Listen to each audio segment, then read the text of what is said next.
Hello again, poetry fans. This is Jim Ransom with another edition of your favorite thing to do on Saturday, and then that is to listen to poetry by Morning Jim. And the poems, I hope we have some interesting ones this time around for your enjoyment or at least your deliberation.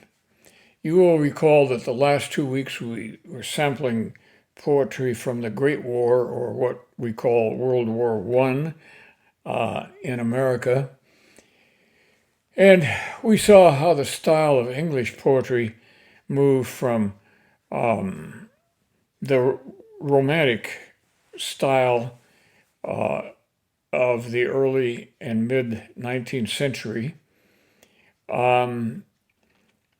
In England, that would have been such poems as John Keats. And then in America, it moved on a little bit from there to the rather breathless style of, and understated style of Amy Lowell and others. But when we had to face World War I, we could feel the sweat and smell of the trenches in the poems of Wilfred Owen, and even more so in those of Siegfried Sassoon. And we had some American poets that wrote, but America, remember, didn't get into the Great War until it was almost over. And in fact, it was probably our presence that tipped it over the edge to an Allied victory and German defeat. And of course, the way in which the Germans were treated, not that they didn't deserve it, after the war, pretty much assured that another war was coming once Hitler took power. It was a rough time. But today we're going to move on from World War I, and we're going to take a look at what happened in the Roaring '20s, when the world, and particularly the United States, went off on a tear. Women's clothing changed dramatically, and manners took a nosedive, and for a whole lot of reasons, the Roaring '20s were an age apart. Now, in a literary sense, T.S. Eliot, William Butler Yeats, and many American poets first began writing and publishing a little before and during that time. But the Roaring '20s are probably best defined by the novels of Ernest Hemingway, and most of all by F. Scott Fitzgerald, who wrote The Great Gatsby, which has been made into a movie, maybe even more than one movie for all I know. And Harriet Monroe, who had founded Poetry Magazine in 1912, was right there on the spot to publish some of America's best poets. Poets who reached a level of fame in the 1920s included one that I wanted to focus on a little bit today, Vincent Benay, who, in spite of being widely published, had financial troubles until very late in his life.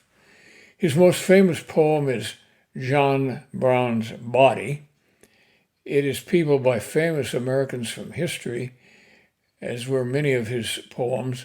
And as you may imagine, although I read Vincent Benay when I was even in grade school, and certainly in junior high, modern school children are almost never exposed to his work. It's very patriotic. Does that explain it? How sad is that? Now, let's read a little snippet from John Brown's Body. And John Brown's Body was turned into a Broadway musical and was very successful. And I think that was about the first time that Stephen Vincent Benay actually made any money from his poetry. But let's read this snippet from John Brown's Body. John Brown's body lies a mouldering in the grave, spread over it the blood-stained flag of his song, for the sun to bleach, the wind and the birds to tear, the snow to cover over with a pure fleece, and the New England cloud to work upon with the gray absolution of its slow, most lilac-smelling rain, until there is nothing there that ever knew a master or a slave or brooding on the symbol of a wrong threw down the irons in the field of peace. John Brown is dead.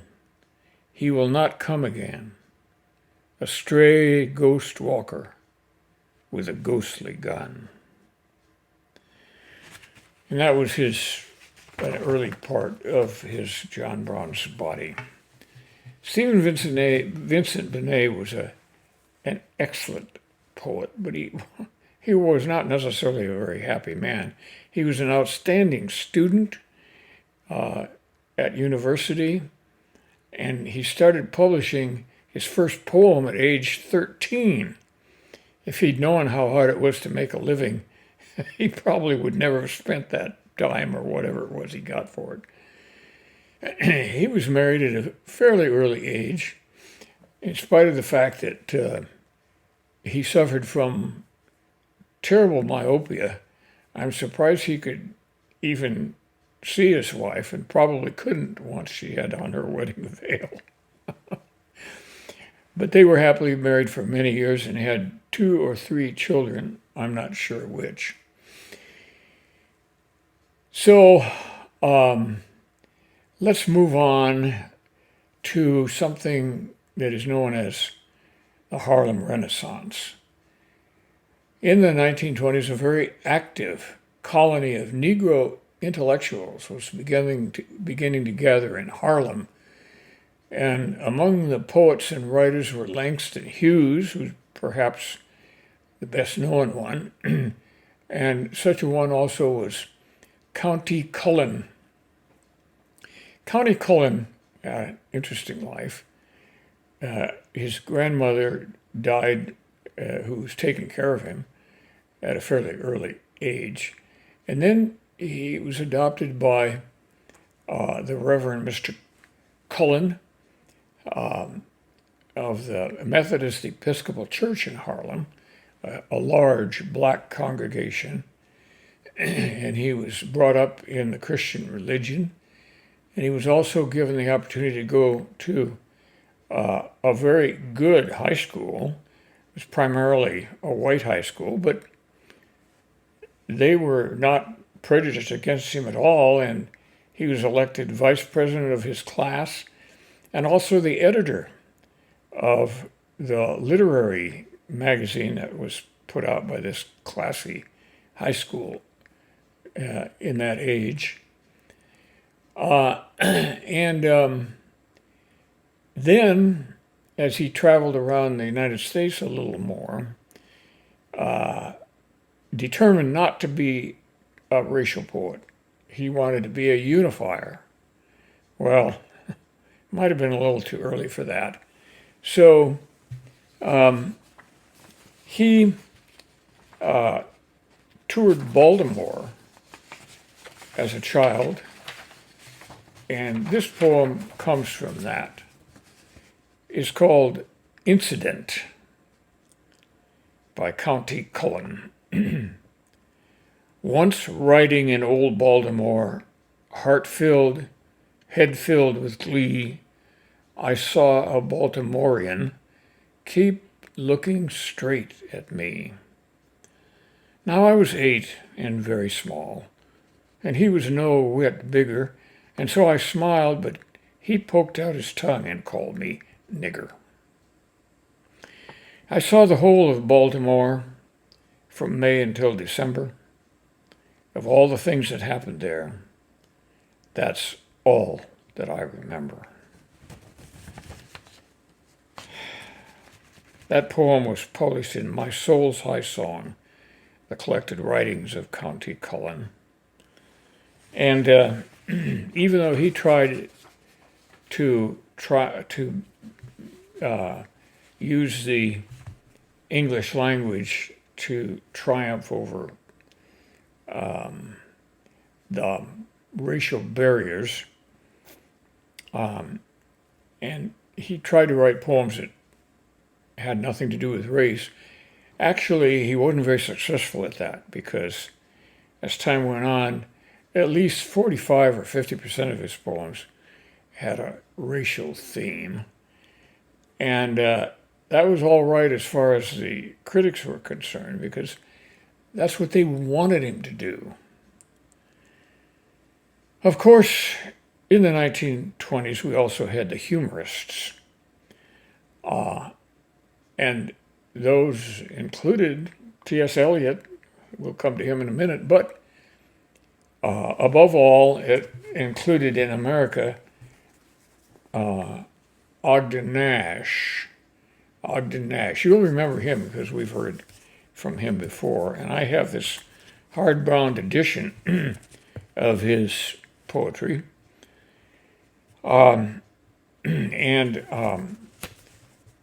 I don't know whether I bought this at a used book auction or where I got it exactly. But I'm old enough to where I may have paid the full price for it. And here it is listed on the flyleaf. $1.45 a copy. No wonder Stephen Vincent Benay was complaining about not being able to make enough money as a writer. It is said of Ogden Nash that he is inimitable. And the reason for that is that he is original and funny and profound and clever and penetrating. I don't know how you can be all that, but his critics thought he was. And I don't think you ever outgrow the works of Ogden Nash. And I'm going to read you one here that's called Birth Comes to the Archbishop. Ministers don't like bar sinisters. They consider that sort of irregularity at the height of vulgarity and go around making remarks about the need for patrolling the beaches and the parks. They hate to see any deadlock between sin and wedlock and get very nervous when people omit the marriage service. They regard as villains owners of unauthorized chillins, a point of view which, of course, doesn't embarrass me or you, but makes things very inconvenient for many really quite nice girls who may have been just a bit lenient.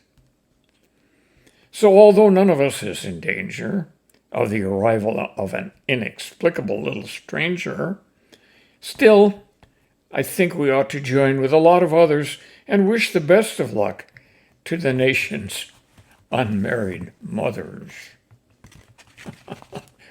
That poem is very up-to-date and very timely, I think. The bar sinister, let me comment on that in case there are any young among us who have not been introduced to the meaning of that word. It comes from medieval times, at least, and being born at the bar sinister, and that is a corruption of the Latin word for left, on the left side, which has always meant the wrong side to be on. I still hold to that. I myself was born on the bar sinister, so I know all about it. And it's not the end of the world, I can assure you of that. But it's just one of the main the hurdles that we have to face in life, even when we don't know we're facing them. So Ogden Nash never complained about money, of course, because his books sold in huge quantities. Even at the ridiculously low prices, he still got comfortably wealthy. Now, we're going to turn our attention to Old Possum's Book of Practical Cats by T.S. Eliot. And this has the illustrations in it by Edward Gorey, the same illustrator of a book in which I have delved with you by Hilaire Belloc. And Edward Gorey was a famed illustrator back in the day. And so you'll notice here that early in the book, and we're going to read the first poem in the book, we have the old couple looking at a book called Nomina Filium, which means cat names. And down there on the rug is the little cat waiting for his name. And this poem by T.S. Eliot is called The Naming of Cats. The naming of cats is a difficult matter. It isn't just one of your holiday games. You may think at first, I'm as mad as a hatter when I tell you a cat must have 3 different names. First of all, there's the name that the family use daily, such as Peter, Augustus, Alonzo, or James, such as Victor or Jonathan, George, or Bill Bailey, all of them sensible, everyday names. There are fancier names if you think they sound sweeter, some for the gentlemen, some for the dames, such as Plato, Admetus, Electra, Demeter, but all of them sensible, everyday names. But I tell you, a cat needs a name that's particular, a name that's peculiar and more dignified, else how can he keep up his tail perpendicular, or spread out his whiskers, or cherish his pride? Of names of this kind I can give you a quorum, such as Monkastrap, Quaxo, or Coricopat, such as Bombalurina, or else Jellylorum, names that never belong to more than one cat. But above and beyond, there's still one name left over, and that is the name that you never will guess, the name that no human research can discover, but the cat himself knows and will never confess. When you notice a cat in profound meditation, the reason I tell you is always the same. His mind is engaged in a rapt contemplation of the thought of his name, his ineffable, effable, and ineffable, deep and inscrutable, singular name. And there's the Edward Gorey cartoon showing the fellow walking by holding an after-dinner drink in his hand, and the cat, inscrutable, upon a comfortable settee, considering his ineffable, ineffable, deep, and inscrutable singular name. Okay, that's it for today. And I hope I haven't run over, but let me make one more comment, and that is you'll see that I have a different picture behind me today. This one, for you people from Kansas, will recognize it's a Robert Sudlow painting, which Marcia and I bought a number of years ago. And the late Mr. Sudlow is well represented around Kansas, at least, and perhaps elsewhere.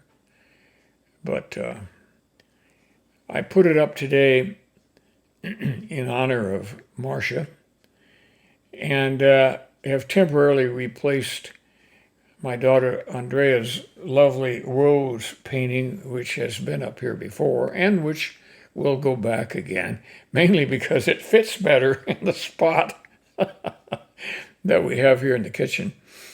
But I didn't want to throw anybody a curve by changing paintings in the middle of the stream, so to speak.